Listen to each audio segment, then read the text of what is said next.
Hyderabad parliament BJP అభ్యర్థి మాధవీలత బుధవారం తన నామినేషన్ దాఖలు సందర్భంగా చార్మినార్లో సందడి చేశారు. బీజేపీ నాయకులు కార్యకర్తలతో కలిసి ఆమె చార్మినార్ భాగ్యలక్ష్మి దేవాలయాన్ని సందర్శించారు. బీజేపీ శ్రేణులు చేతుల్లో జెండాలు పట్టుకుని పెద్ద ఎత్తున చార్మినార్కు చేరుకుని బీజేపీ జిందాబాద్, మోదీ జిందాబాద్ అంటూ నినాదాలు చేశారు.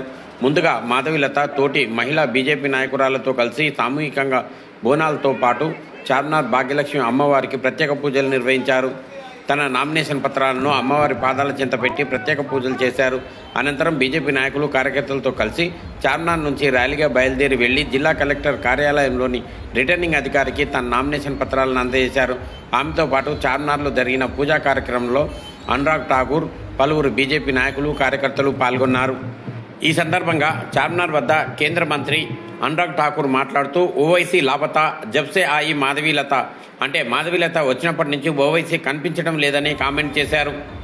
40 ఏళ్లుగా హైదరాబాద్లో అధికారం చెలాయిస్తున్న మజ్లిస్ పార్టీ పాతబస్తీ అభివృద్ధికి ఎలాంటి చర్యలు తీసుకోలేదన్నారు.